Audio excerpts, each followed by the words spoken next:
This show is sponsored by Sevi, answering all your commercial real estate needs. Sevi is the first commercial real estate company committed to the 4 C's: commercial real estate, community, content, and culture.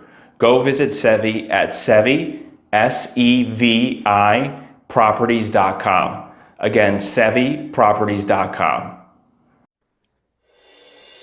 Hello everyone, welcome to the DMV Business Show. I'm your host, Otto Sevilla, and today I have a very special guest for you. We have Scott Parker. Scott is a serial restaurateur and entrepreneur involved with several brands and companies such as Bash Boxing, The Bearded Goat Barber, Playful Pack, and other restaurants and bars all located here in the DMV area. Welcome to the show, Scott. Thanks, man. Appreciate it. Of course, the pleasure is all mine. So, before we get started into your personal and business journey, you're involved in so many brands. I was going to name all of them, but I'm like, that's like a 10-minute intro. If you can just give an audience, just a general overview as far as what you do, please. Yeah, sure. So I started out as a restaurateur, sort of more of a bar owner than a restaurateur. I started owning bars when I was 30 years old and still kind of in that younger phase of my life. And then from there, I started branching out into other brick and mortar small businesses. So I currently own with my brother a dog daycare and boarding company called Playful Pack that has 8 locations, a couple more about to be open, and then we're franchising that one nationally. I also co-own Bearded Goat Barber, so there's 3 of those. There's 1 in DC, 2 in Arlington, and 1 coming to Gaithersburg. We have a fitness company called Bash Boxing. There's 2 in Arlington and 1 in Mosaic. And then a bunch of bars and restaurants, and then recently we opened our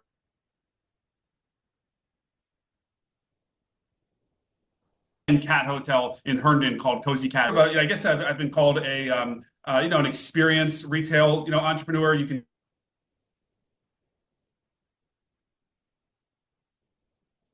bars and restaurants and have some food as well. That's awesome. It's crazy how you're involved in all these different industries. Yeah, it's been a weird ride. I've met a lot of experts over the years who wanted help launching their companies, and that's sort of how it happened over the years. That's great. Can't wait to get into the details there. Are you originally from the DMV area?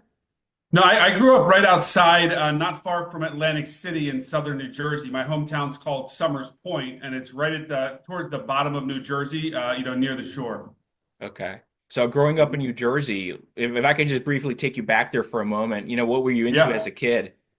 Yeah, I think I worked in a lot of small businesses back then. I worked in restaurants. I worked for a pool cleaning company. I did a lot of stuff that sort of gave me that, that small business mindset. So even when I went to college at James Madison University in Virginia, I still was kind of always thinking about small business.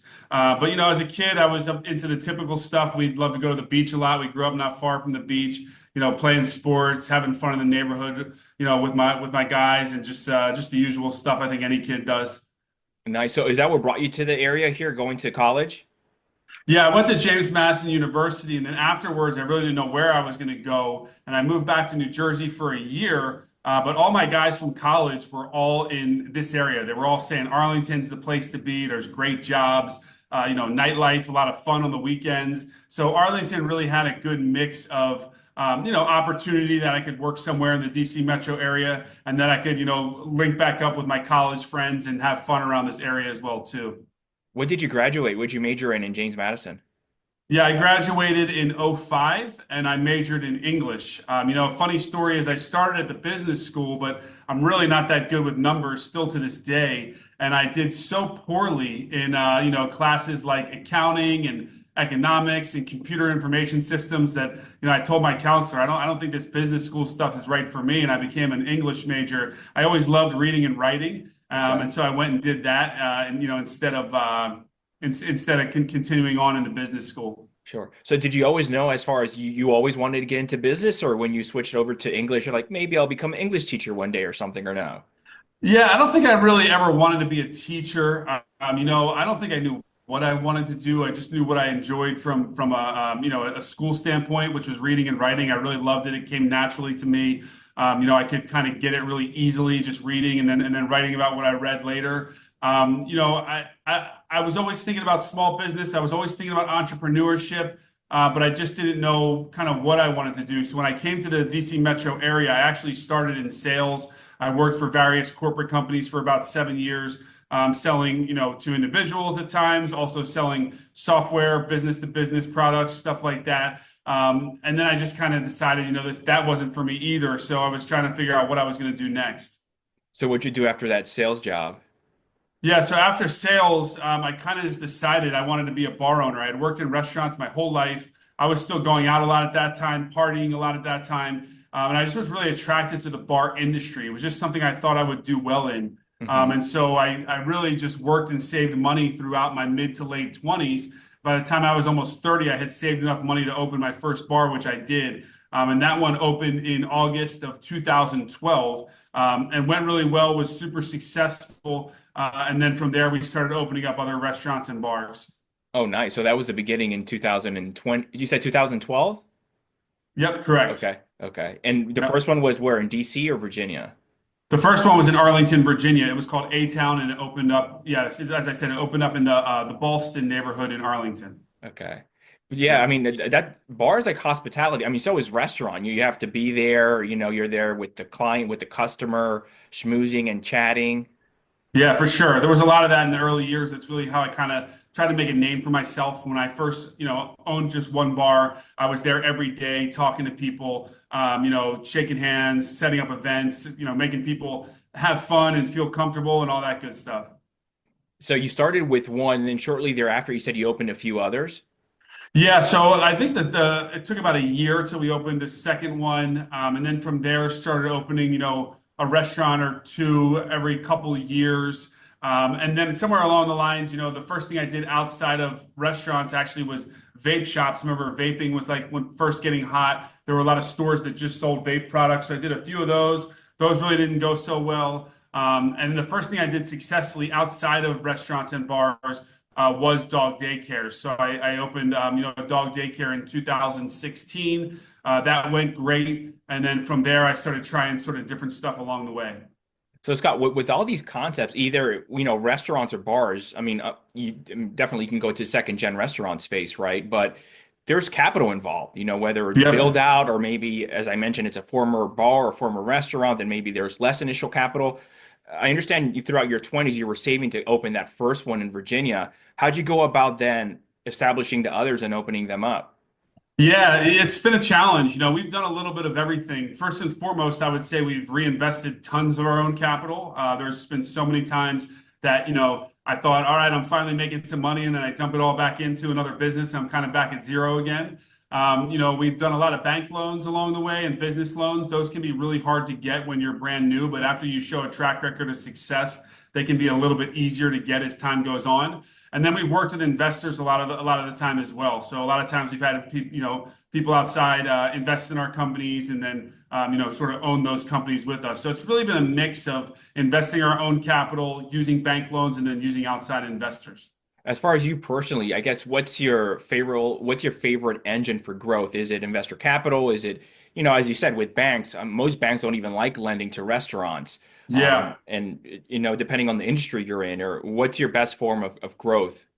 Yeah, while a lot of people don't think it's the smartest, I really do enjoy some of the concepts where we put our own money in and sort of invest back in ourselves. Hmm. Obviously, when it goes poorly, we've had our share of failures like anyone else, and when it goes poorly, you lose all your money. But when it goes well, it can really be helpful. If I think of an example like Bearded Goat Barber, we have three barber shops open right now, and we own them, totally. We don't have any investors, we don't have any bank loans, and it just makes it a lot easier as far as decision making, as far as we don't report to anybody else. We just have our, the shops that we own ourselves. So that's probably my favorite. The challenge with that, of course, is even when you're successful, and you make money and you pay taxes and you reinvest, it's hard to keep doing that if you want to grow. You're not making the kind of money that you can grow and grow and grow. And that's why you see a lot of these businesses out there. They're taking on millions and millions, if not tens, if not, eventually hundreds of millions of dollars in investor capital and debt, because growth is expensive. Even if you knock it out of the park on every project that you open, which we haven't done, like I said, we've had our share of failures. But even if you knock it out of the park, you're still not going to make the kind of money that you need to really invest in growth. You're going to eventually have to go to a bank. You're going to eventually have to go to investors, and that's what we've done as well too over time. But it's great to be able to invest in yourself. It's just not really a reliable strategy for scale and for the long run.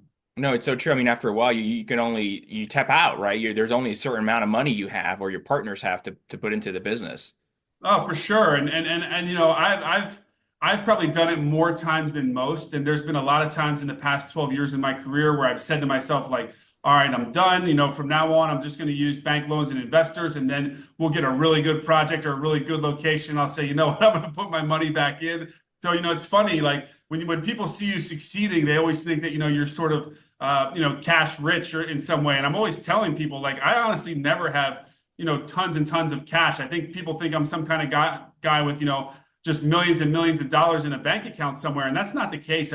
I really, all of my value and all of my money is sort of in our companies because I believe in the companies and I believe in our future. But that's a risky way to play. And it's a way that most people don't want to play. But for me, I'm still young. I feel like if everything, blew up tomorrow and I had to start from scratch, I still have my energy. I still have my health. I could do that. But I'm 42 now, so I don't think that as much as I did when I was 32 and I would try anything and see what happened. I am kind of getting to the place where I'm like, okay, maybe I should start to really build a larger nest egg and invest in the future and save money for a rainy day. But the first 12 years, for me in entrepreneurship has really been a lot of risk, a lot of reinvesting in myself over and over again, a lot of failure, a lot of learning from mistakes, but a lot of success too. And I think I'm kind of at a point now where, while I probably did overinvest in myself over the years, where a lot of people would have sort of saved more of a nest egg and try to build, save for retirement. I think those lessons were really worth it. I learned a lot of lessons the hard way, and I can kind of take those into the future as well. Scott, when you just mentioned here, if for whatever reason you were to blow up, obviously we don't want that, but it just made me think, with your vast experience in different industries, if you were to start over today from zero, knowing what you know now, what would you go into? Yeah, so I think what I'd really spend a lot of time on, which I actually am spending time on now currently, is I would probably spend a lot more time trying to buy small businesses than create them. It's so tough. What I've learned is it really comes down to the location and the market, and there's so much that's out of your hands. There's been times where we opened a business and I thought to myself, like, man, I don't know about this thing. I don't know what kind of chance it has. And it ends up killing it, right? And then there's been other times where we put a project together and I'm like, this team is incredible. The project's incredible. The brand is amazing. We're going to kill it. And we do horribly. And I've really learned that it's not really up to you. The market and timing are going to decide how successful you're going to be.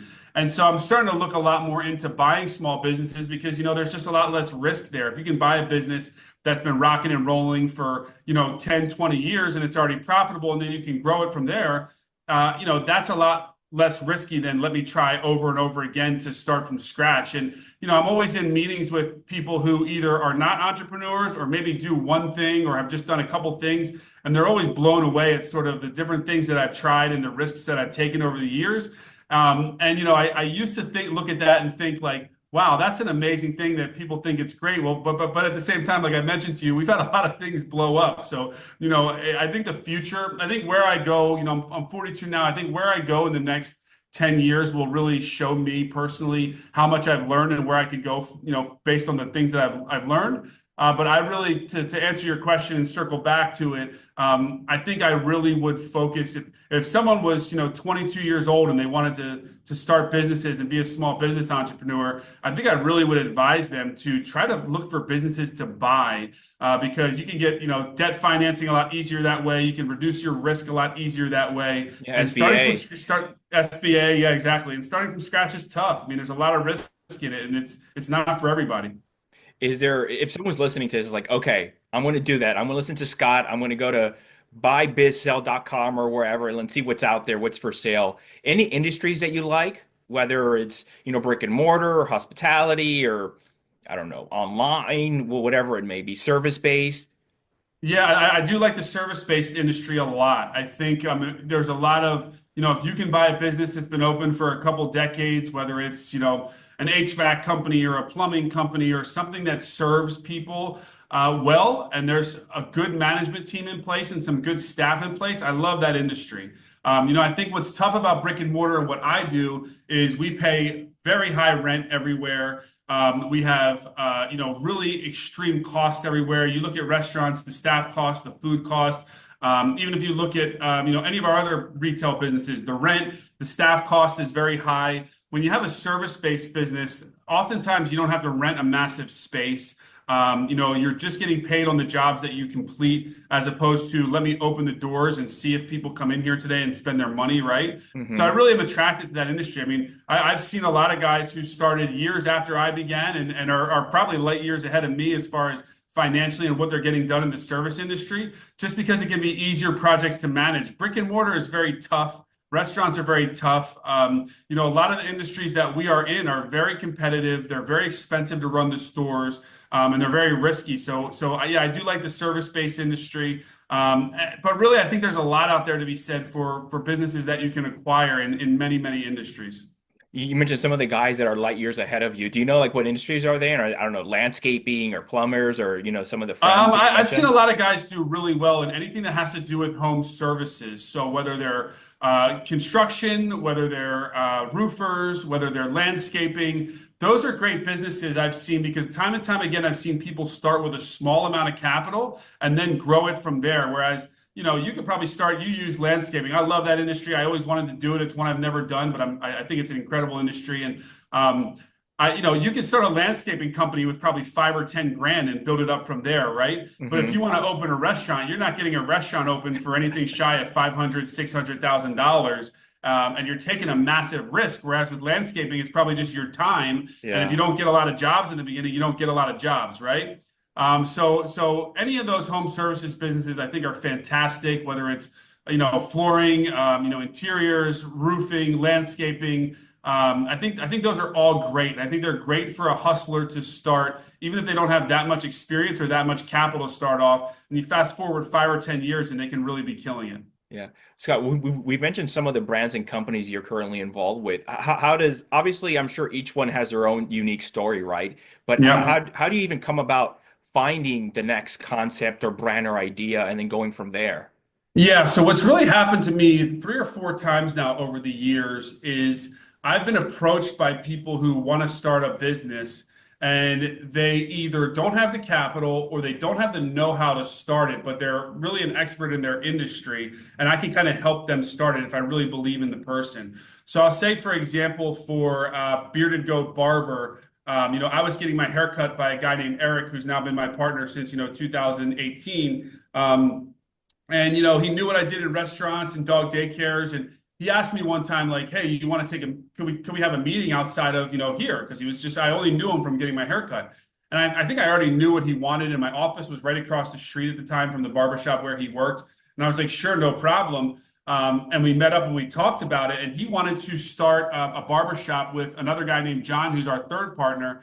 And John and Eric had a combined 20 years experience of cutting hair, really good guys, experts in their craft, very passionate about barbering and cutting hair.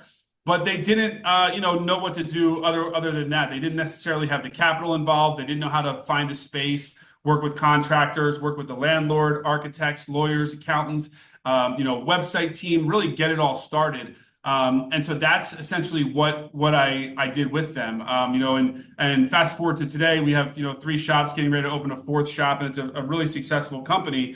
But that's really what it's been. The same thing happened to me with dog daycare. The same thing happened to me sort of with Bash Boxing, our fitness concept. And so it's really been about finding partners who want to do something and are experts in their field and really have passion, but maybe they don't really know all the tools and pieces that need to be put in place to open the full company.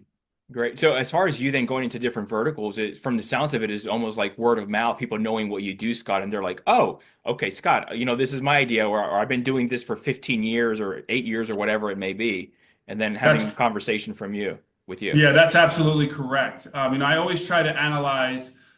Do I think this person is an expert in this industry that'll work really hard at it? And do I think they're a good person, a trustworthy person? And, am I a little bit excited about the industry? As long as I could say yes to all those three things, like for example, going back to the same example, I always thought barbershops were cool. It was always something that I wanted to explore. So when I meet this guy who I know already does great haircuts and he's a good person and he's in an industry that I think is really, really cool and really fun to go into, sort of a no-brainer. There's been a lot of other times where I've met with people and either the industry just doesn't jive with me, or I don't know if we can be successful in it, or the competition's too fierce, or whatever the case may be. It always depends on the situation and what all the pieces are that are involved. How do you build those relationships or that network? Do you go to events or are you doing anything differently? No, I think it's really just from being out in the community. When I first owned my restaurants and bars, I was in them every day and I was talking to people every day.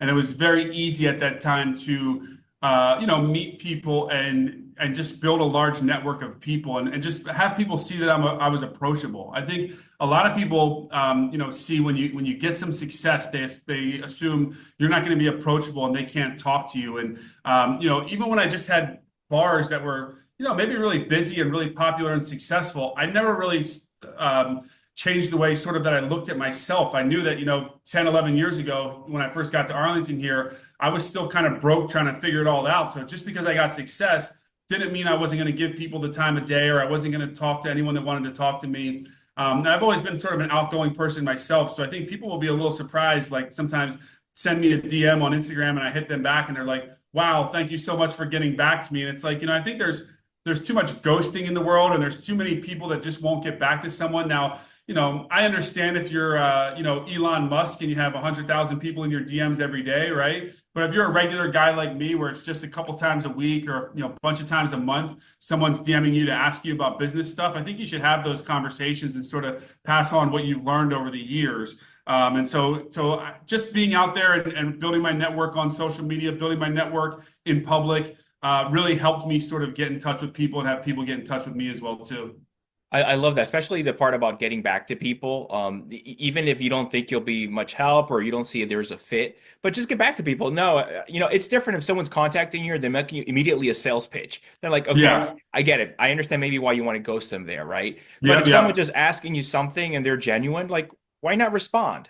Yeah, I agree with all that. And even the sales pitches, 99% of the time I'll say like, I'm good, but thanks a lot. Have a great day. I know what it was like. It hasn't been that long for me that I've been, successful. I remember what it's like to be hurting and wanting to make it. And I remember when I wanted to be a bar owner and I would try to contact bar owners and club owners and a lot of them wouldn't give me the time of day. And I remember that sucked and that wasn't a good feeling, right? So even if I have nothing good to offer a person or to say to a person as far as what their question is, I'll always just, how long does it take to respond to a person? None of us are that busy. That I'll always just say like, well, thanks a lot. I don't think I can help you with this, but I wish you the best in it. Keep pushing, keep going, that kind of stuff. Because I remember, it was only probably 12, 13, 13 years ago. I never thought I would get a deal as far as to be able to open a bar. I had been saving money for 6 years and I just couldn't, I wanted it so bad, but I couldn't see a way where it was going to work.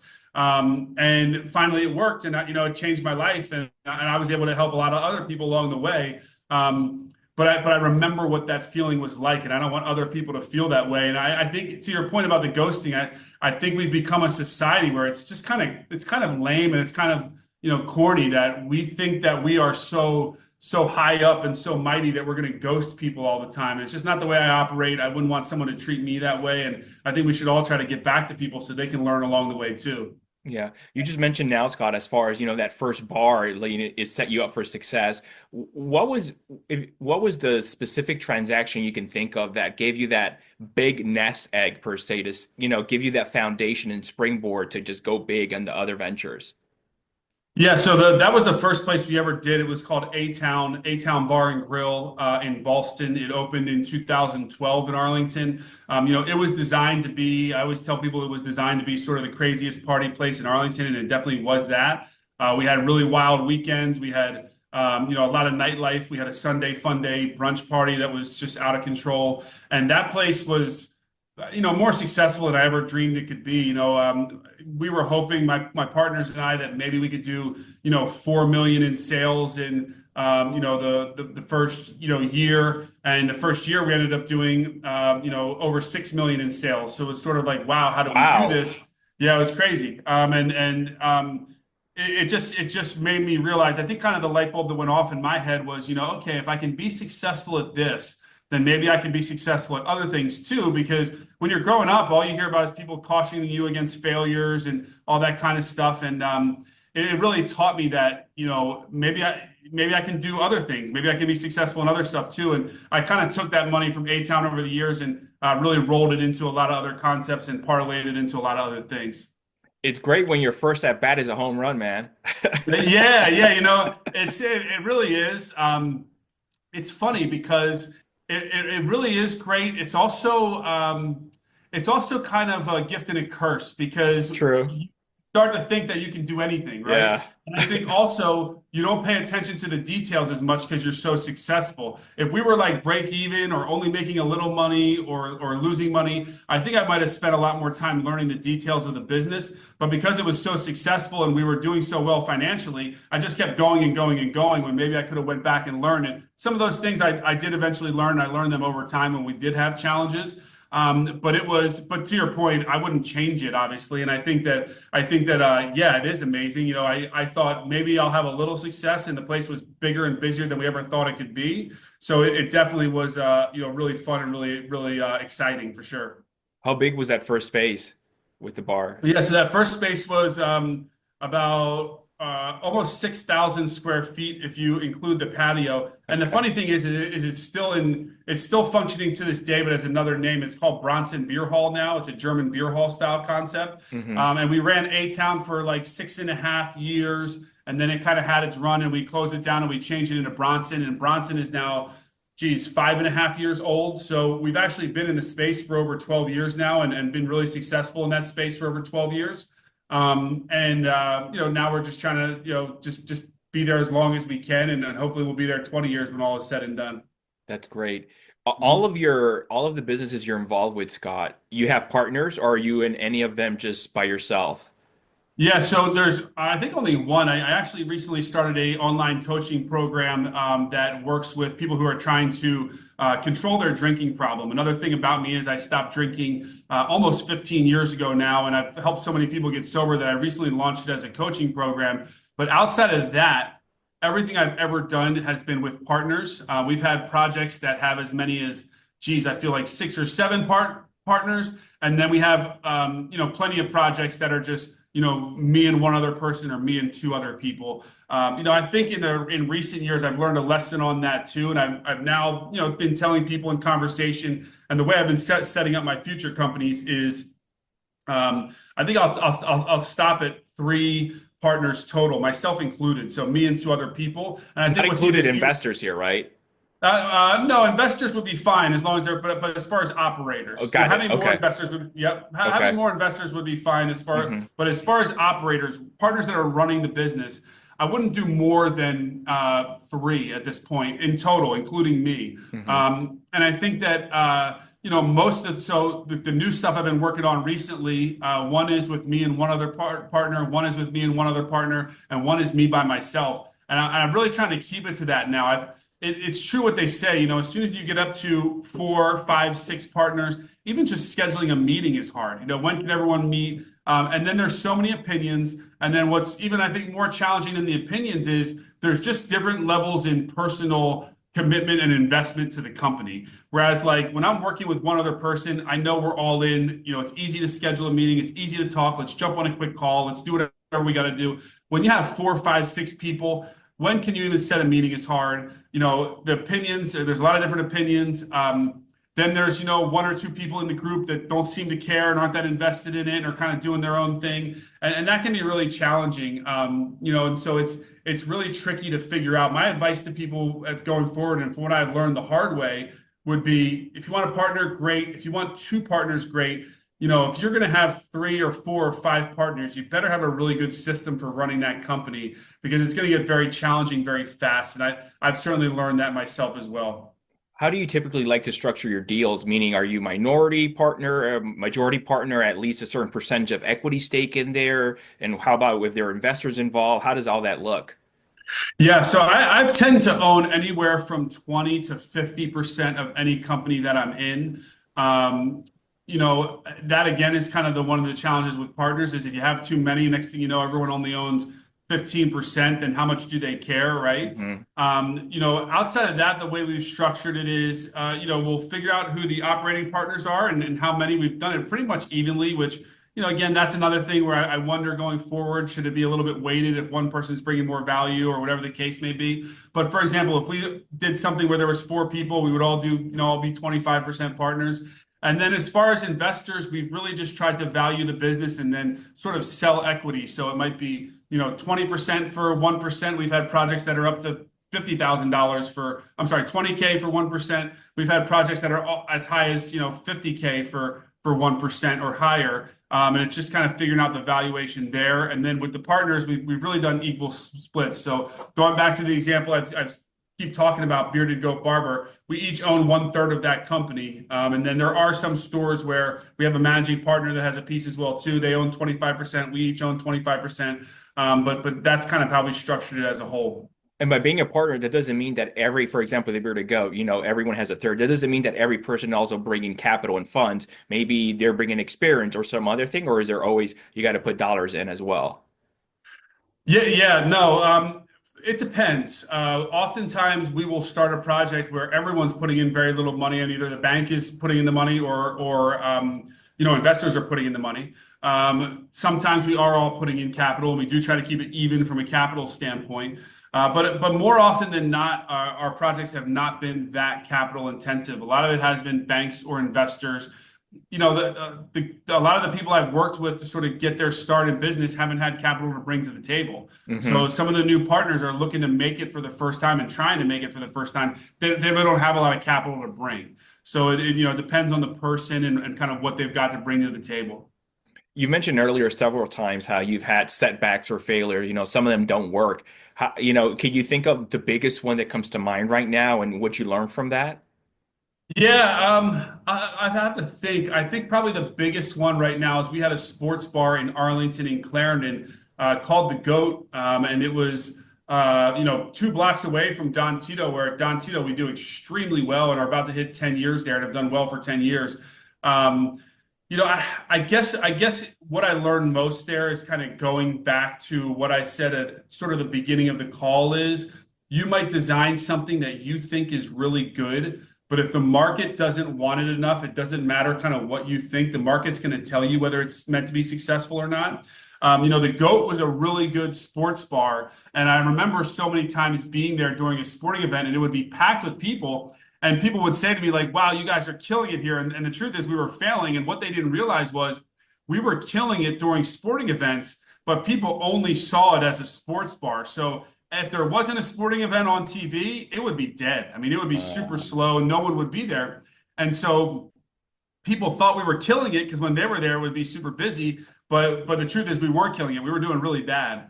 We lost a lot of money there, and we had a pretty bad failure there. And so that really taught me that it's not all about what you think, that you can bring anything to the table that you want to, that you think is going to be successful or meant to be successful. But the market is going to tell you, like, hey, we really like this, we really want this, like, you're killing it.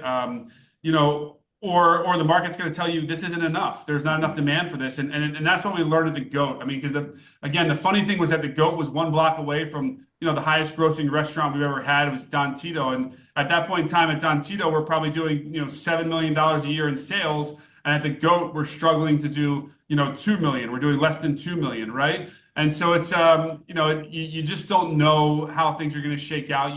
You make the best product you can and the best place you can, but in the end, the market's going to tell you whether they want it or not. What'd you end up doing with the Goat? You closed it down or you changed the concept? No, we closed it down. So I think it closed in 2020. I want to say it closed during the pandemic. Hmm. But the pandemic, to be transparent, the pandemic wasn't the reason that it closed. It already was doing poorly before the pandemic. So we closed it down. And I think back then it was really hard to close something down. Since then, I've had a bunch of closures.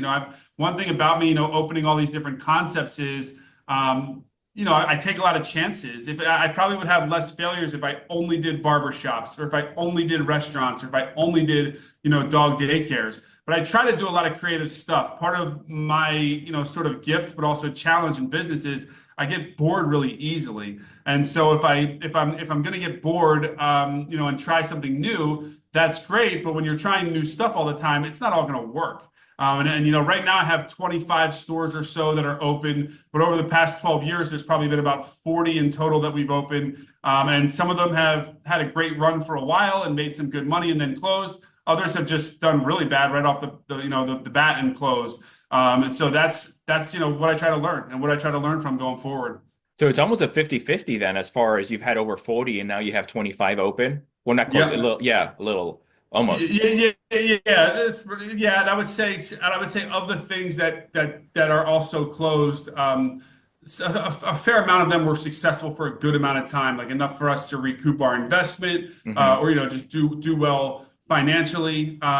So I would say we're probably at a little at or above 75%, which Hmm. for me doesn't feel good enough because we've suffered a lot of pain and a lot of financial loss.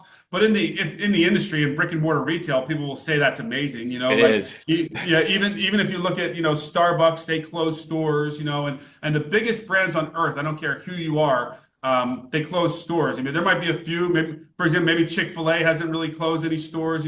There's definitely a couple incredible brands out there that probably have either never closed a store or almost never closed stores. But the great majority of companies, even great restaurant brands, great restaurateurs, people that succeed over and over and over again will then open a store and it doesn't work and it fails, right? So, I'm not a corporation. I don't have that kind of money. It's been kind of me just trying my best, and I'm trying a lot of different stuff. So to hit probably a 75%, success rate over time is probably pretty good. Now, again, I don't know if it feels good enough to me because I've suffered some serious pain along the way as a result. But it's been good overall, and I think I've learned a lot enough to give me a good future going forward. Yeah. Scott, is most of your role with all the different partnerships you're involved, is it you're taking care of sort of the back of the house or the accounting, the legal, if there's any software, whatever it may be, or is it pretty much like that, or how does it work? Yeah, so I'm on the back of the house stuff. I'm usually helping more in the startup. Like I might look more at the leases, the legal contracts in the beginning, get us set up with the accountant. Once we start moving forward, I'm actually, and the business is up and operating. I'm actually more on the other side, which is customer facing. So the online presence, the website, the social media, the marketing. And then the customer experience in each store is what I focus a lot on too. Making sure customers are happy. If there's a really bad review or there's bad customer feedback or someone emails into us and says they didn't like the experience that they had, I'm really focused a lot on that stuff, as well as always managing the teams. So staying in touch with the managers, talking to them about what needs to be the plan and what we're doing to be successful, what they're doing to run the business and hire great people and keep people motivated and all that kind of stuff. I may be involved in the back of the house from the beginning, excuse me, but then once the business is up, rocking and rolling, I really am involved mostly in the front of the house, what goes on up front and all that. Does someone help you for that? I mean, for example, does Scott Parker Investment Inc., as far as all this, or are you doing it all solo by yourself? Yeah, no, I think That's I, a lot. yeah, no, I'm really running. Which part do you mean? You mean as far as running the front of the house? No, no, just everything. So, for example, let's say you're going out, you're shaking hands, you're visiting, there's this bad Yelp review, you're Yep. doing also social media, or do you also do third parties? This company does Oh, social yeah, media yeah, yeah. marketing. This part, obviously, someone does accounting. We have our Yep. attorney who does legal. I'm sure you're getting a lot of inbound flows coming in. So, Yeah, yeah. So at this point, we have third party for almost everything. So we've got a marketing team that we pay. We have a legal, accounting, all that kind of stuff.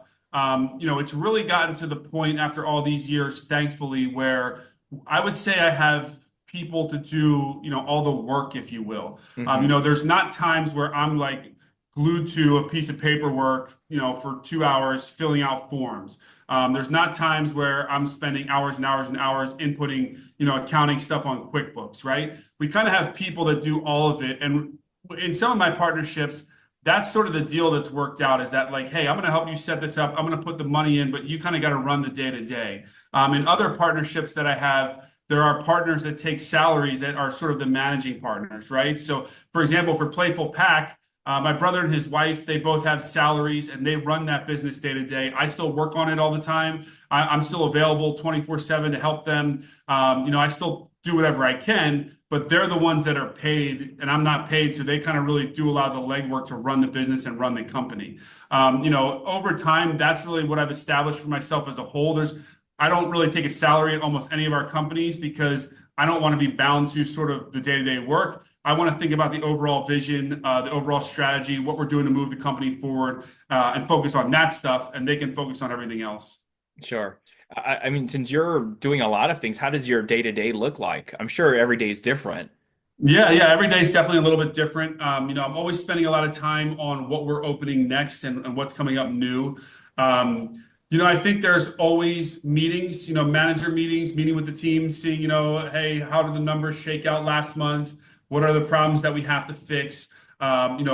What's our strategy going forward? So, between the 25 companies, there's probably at this point, probably 50 managers or more. Each one of the dog daycares has one manager. Each of the barbershops has either a managing partner or a manager.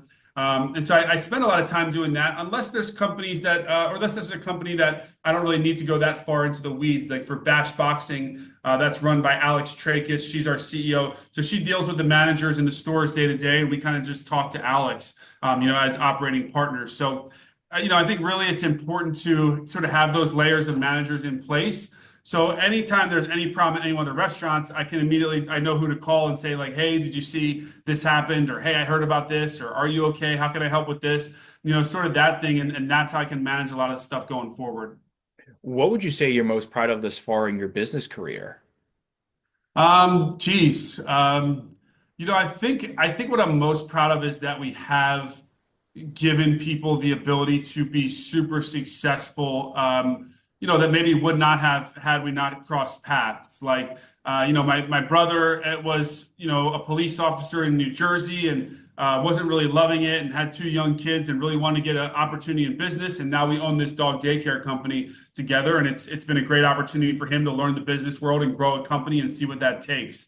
Going back to the example I gave before, John and Eric from Bearded Goat Barber, they were great barbers, but they didn't know how to become shop owners. And now they are, fantastic shop owners, and they're doing very well, professionally and financially compared to how they were, 4 or 5 years ago before they owned businesses. And so I think that's been the best part. Is finding talented people who don't haven't started a business yet or don't have all the pieces to start a business, and essentially helping them change their lives in a way to now, John and Eric, my Bearded Goat Barber partners, were barbers, 5 years ago at other shops. Now they own, 4 shops. We're looking for locations 5 and 6, and maybe one day, 4 or 5 years from now, we'll sell that whole company, and those guys will be, borderline retired in their mid to late 40s, right? And so that really has been the best part. For me, it's just a day-to-day hustle, and I definitely have loved getting out of the corporate grind and spending my days not doing things I don't want to do, and really being able to set my own life and my own path. But really influencing the lives of others and bringing other people on as managing partners and giving them the opportunity to change their lives has probably been the best part so far. Scott, you mentioned earlier, if you were to redo everything again, you probably would buy an existing business already that has a track record and a history there. If someone's coming to you, what advice would you give them if someone actually wanted to start a business from scratch? Yeah. I think just be sure of what you're doing. A funny example I've seen on that in sort of the much bigger business world is Jensen Huang, or the guy that started NVIDIA, one of the companies that's really big now. They asked him that question, and they said, "What advice would you give about starting a business?" And his answer was, "Don't." Don't do it. Yeah, don't do it because of just the trauma and how hard it is and what you're going to go through. The number one thing I think I tell people is be sure you're going to be able to differentiate. How is your product going to be different than everything else that's out there? And how are you going to attract enough people to make your business successful based on that? I think there are so many people that want to start something, and that something is already done 100 times over. And are there enough customers out there to make them successful as well? And then I think, just telling people, be ready to go through some really hard, really dark times. Kind of to what you said earlier, I was really spoiled. The first thing I ever did was such a rocket ship of success that it really made me naive in a way. And it made me just kind of like, wow, is this all it is? You open and you kill it, right? But most people, it's not like that. And frankly, I'm feeling all of my failures on sort of the back end. I've been, I hear myself saying to people in conversation recently that I've had more failures in probably the past 3 years than I had sort of in the first 9 years of my career. And I think I'm kind of learning those hard lessons now later that I didn't learn in the beginning of the career, because we would open a place, it would work. We'd open a place, it would work. We had a couple really, really massive successes in the first 3 or 4 years. And it was to the point where I was just like, wow, maybe I can go on like this forever. And then the past 3 or 4 years, I've really learned the hard way. We opened a bash boxing location that failed very fast. We opened a dog daycare location that failed very fast. We opened a bar that failed very fast.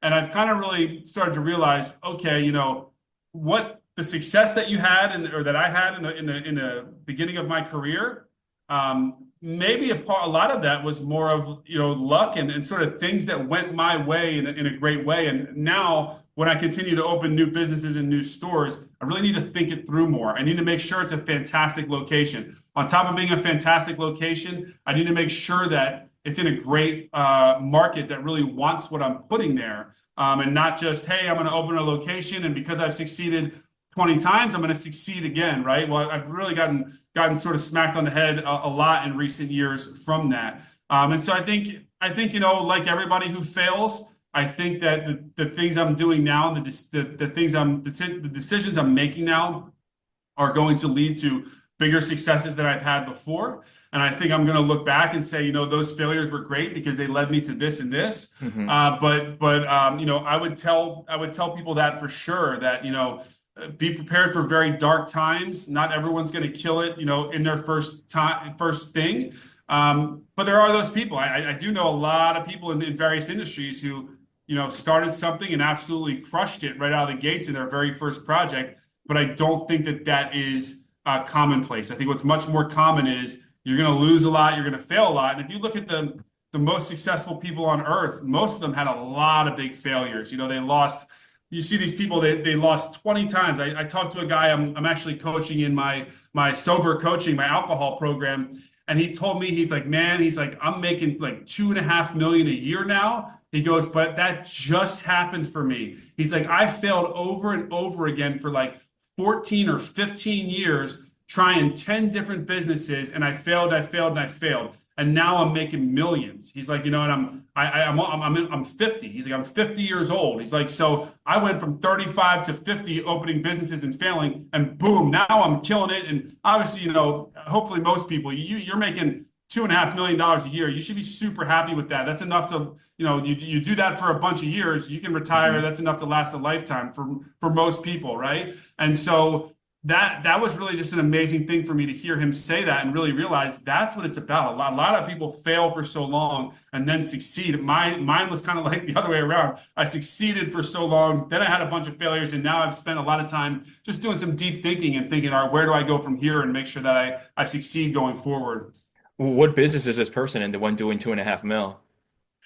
So that business actually is a high-end dry cleaning company. So nice. Because it's an alcohol client, I won't put the brand name out there, but it's a really, really high-end dry cleaning service that he has a bunch of locations around the DMV, and is very, very successful. Okay. You mentioned the sober program, and this is the only one you have by yourself. So how did that come about, and especially being in the bar business, your first business was a bar? Yeah, a lot of people are surprised about that. I actually quit alcohol 2 years before my first bar opened. So to this day, I've never had a drink in any one of my bars that I've owned. Oh, really? Okay. Yeah, never. So that always surprises people. They think I'm some party animal, and I'm like, dude, I've never drank in my own bars, not even one time. I got sober almost 15 years ago. I was just a bad problem drinker. I don't know if I want to use the phrase alcoholic, but by most definitions, I probably was. And then what I realized was over the years, I've actually helped a bunch of people get sober and quit drinking. And so I started to learn a lot about online coaching in the past year. And I thought to myself, this is a sort of a talent that I have, but also a value that I can offer to people if they want to sign up with me and kind of kick their drinking problem. So I just launched a little over a month ago. I've got a few clients already in the mix that I'm working with and having conversations with, sometimes on a daily basis, sometimes on a weekly basis. And we're having a lot of success so far. It's called Locked Back In. And that's really what I'm trying to help people do, is get locked back in and get back to a place where they feel they're disciplined and organized and can execute on the things they want to accomplish in their lives. And it's been fantastic. It's probably been the most valuable thing that I've done so far, because I can serve someone, some food and drink and make them enjoy their moment, or give them a haircut and let them enjoy their day, or take care of their pet, or whatever the case may be. But when you help someone conquer their drinking problem, it's life-changing for them. Mm-hmm. And it really can change their life and help them see the world and their future in a totally different way. And so that's been great value for me, and something that I've really enjoyed, and something I definitely want to grow going forward. I'm definitely going to keep that company going and invest more in it and start doing online ads and that kind of stuff. Right now, it's sort of in the incubator phase, if you will. It's only been 30 days, and I'm really learning from my clients what they need to be successful, what's important to them, and all that kind of stuff. But as months go by and years go by, I'll try to really roll that up and grow that as well. That's great, Scott. It's only been 30 days and you're already doing all this. Yeah, it's been great. I have, a bunch of clients I'm working with already so far. I'm getting, people that are hitting me up for, client calls and doing more calls as time goes on. And it's been good. That one's one where I can just invest my time in helping people improve their lives, be compensated for it financially, so that it's a win for me. It's a super big win for them. And then I think it's also kind of unique. I don't know anyone that's ever done it. There are some people that do it out there, around the country, but it's not like, on every corner is someone opening a restaurant or a small business. This is something I've never known another person to do up until this point. And so it's just a way I can have a really unique offering and pursue sort of a unique field. Yeah. You were saying how you haven't done much marketing as far as ads. So how are people finding you for this? Yeah, so right now it's all organic through my Instagram page. Okay. And so I posted an announcement on it, about a month and a few days ago. And then every day I've been posting just quick video clips, basically telling people, about my journey, about what the struggles are of people who have a drinking problem, and how they can sort of reframe their mind. And then I have a link in my Instagram bio where people can click, and on it is, sort of a small web page, but also 3 guys that I worked with who got sober long term, sort of talking about their experience with me, and how I helped them sort of kick their habit and do better, and feel better, and live a happier life without an alcohol problem. And just from having those things, sort of posting on Instagram and having that web page and those testimonials, I've had people booking calls with me, and sign some people up, and expect to sign more people up and grow that going forward. And it's been awesome so far. Nice. So being in the restaurant bar industry, what's your go-to non-alcoholic drink of choice when you're there hosting people and chatting? Yeah, that's a great question. So it's funny, because it plays into people that want to get rid of their drinking problem. They'll ask that too, like, what should I drink when I'm out?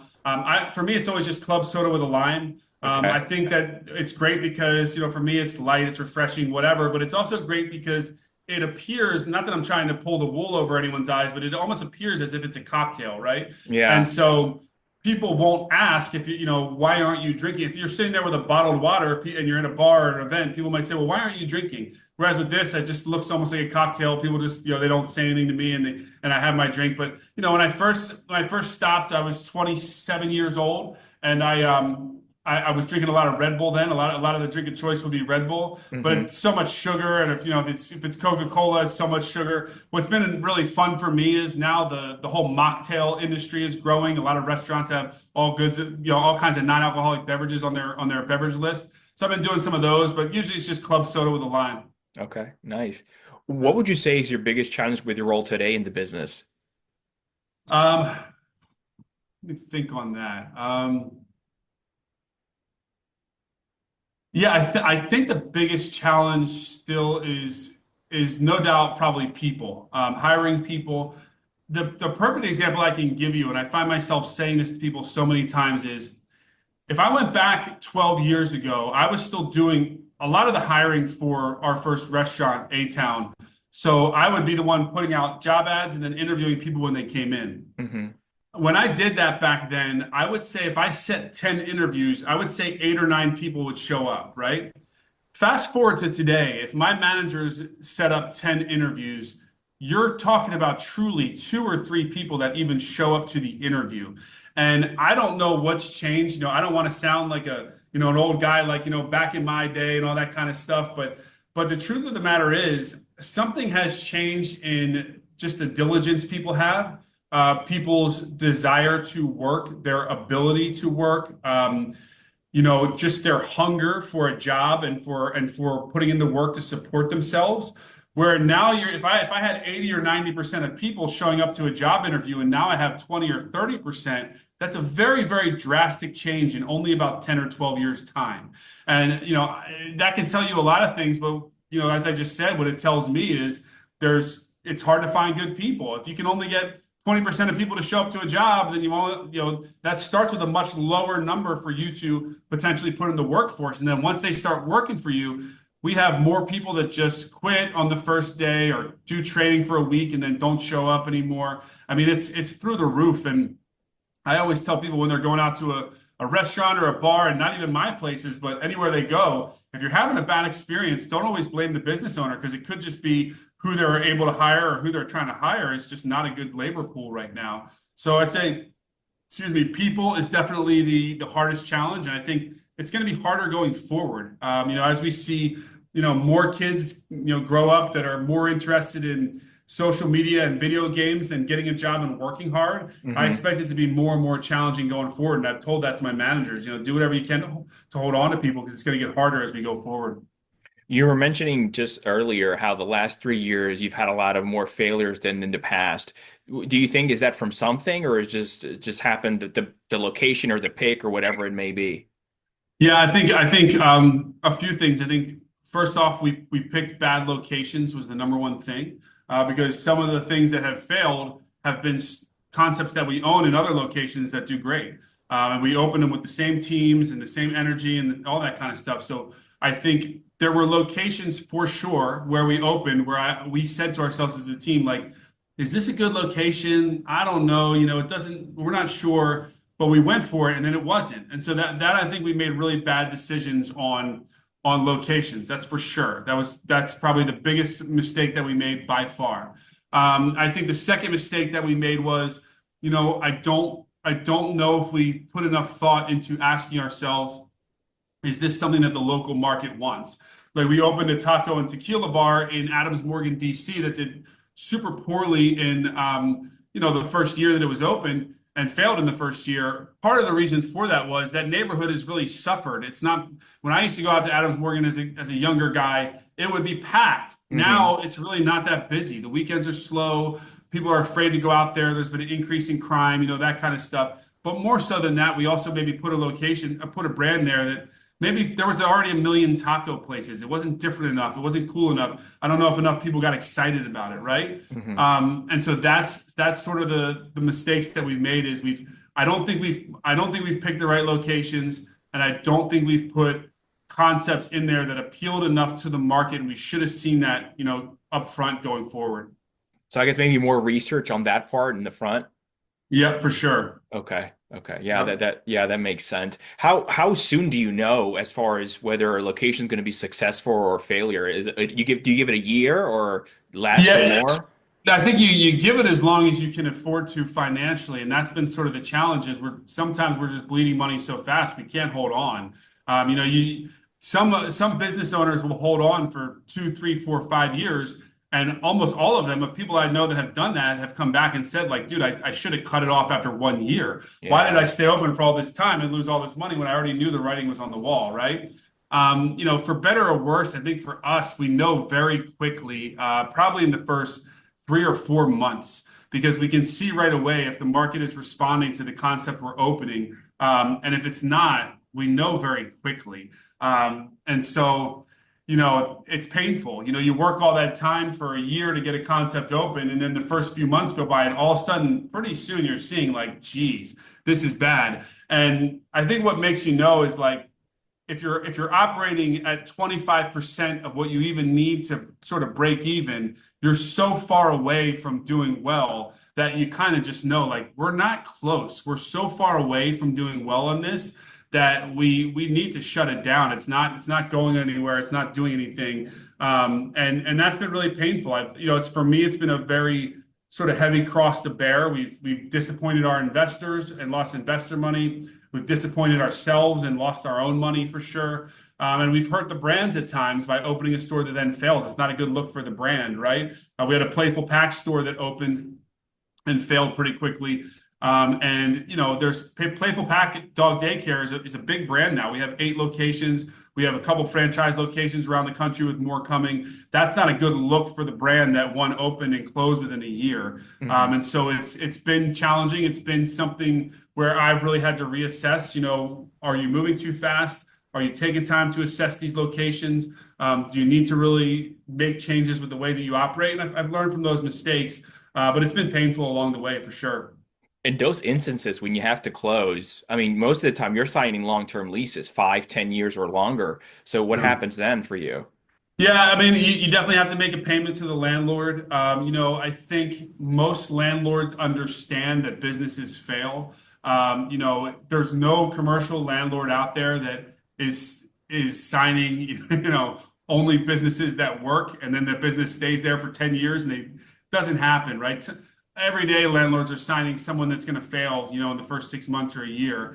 So you just got to go back to the landlord, sort of say, hey, we failed. We're sorry. A lot of landlords are understanding, and they'll let you make some sort of a payment, and then get out of the lease. Other landlords will try to be more aggressive and really kind of nail you for money and see what they can do. But again, as long as you're respectful, as long as you're humble, as long as you tell the landlord, look, we tried our best, but we haven't been able to be successful here.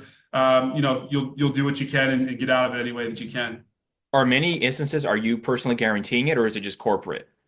No, we are in many cases because we don't have sort of the corporate background. And so that's sort of the challenges. You're putting your life on the line. And that's, again, more of the businesses I'm looking at are buying businesses because, it may be a service-based company that doesn't even have a lease somewhere, and you don't have to worry about that. And if I was a corporation, I could put myself on the line over and over again, but not being a corporation, it's like, how long can I go just kind of putting my life on the line, and then suffering pain from that? I had a lease in DC where we failed, and I think I paid over $100,000 to get out of the lease, and so that is insanely painful for me. I'm not, like I've said before, I'm not some rich tycoon. I'm a guy that's still out here trying to make it all these years later and reinvesting in myself and trying to get ahead.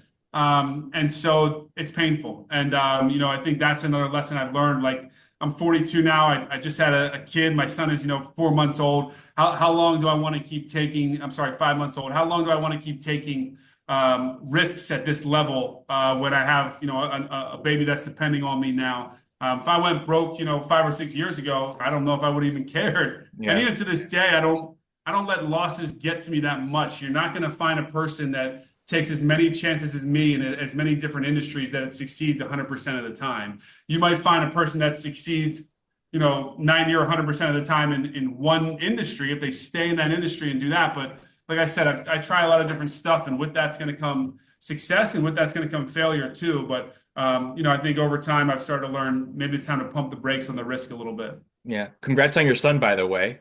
Thank you, man. Thank you. Yeah, it's been crazy. Yeah. Coming to an end here soon. What do you know now, Scott, that you wish you would have known at the start of your business career?